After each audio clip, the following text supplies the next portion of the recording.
Di sini semua herba hutan, tidak ada yang ditanam. Pokok hutan 100%.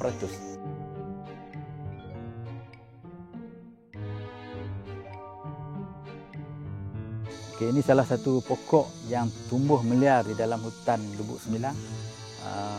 Pokok ini namanya pokok, singkatannya orang kampung panggil KK, tapi kita perlu mengetahui rahsia nama sebenarnya.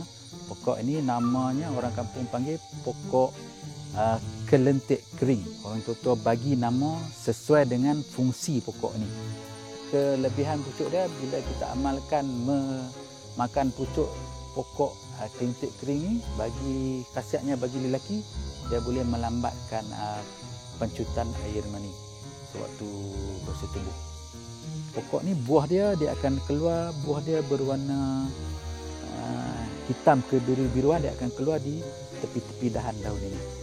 Seperti ini, ini buah dia. Pucuknya kita boleh kunyah mentah. Nama saintifik dia Lasianthus attenuatus. Pokok ini dia mudah hidup dan dia tumbuh meliar di kawasan-kawasan tanah pamah seperti ini.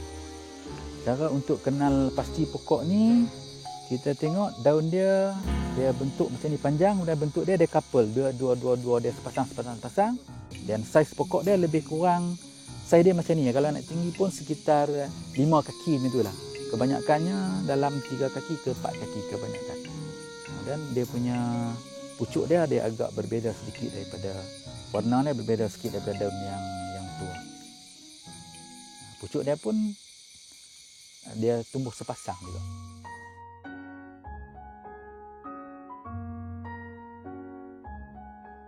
Ini pokok orang kampung diberi nama anjing bertinggung. Bahasa saintifik dia Peleosantes theta. Khasiat pokok anjing bertinggung ni adalah untuk menambahkan tenaga batin apabila bersetubuh. Kita menggunakan akar pokok anjing bertinggung. Akar dia kita boleh makan mentah. Ini pokok akar dia. Kita bersihkan akar dia lebih kurang 1 inci. Bukan 1 inci, kita kunyah akar dia pagi dan petang hari-hari. Dia, kalau dia sempurna pokok ini, bila kita cabut, dia kedudukan akar dia, structure akar tu dia nampak seakan-akan anjing bertinggung.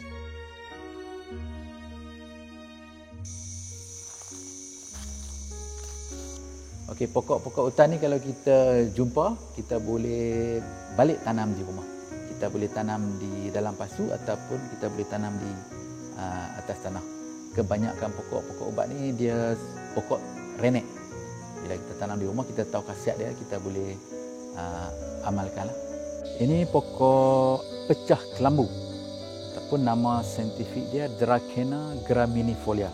Struktur pokok pecah kelambu, kalau mudah untuk kita kenal pasti, daun dia tirus dan panjang macam ni.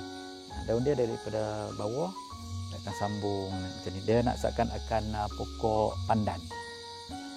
Khasiat pokok pecah kelambu, kita guna akar dia. Akar dia kita boleh kunyah mentah.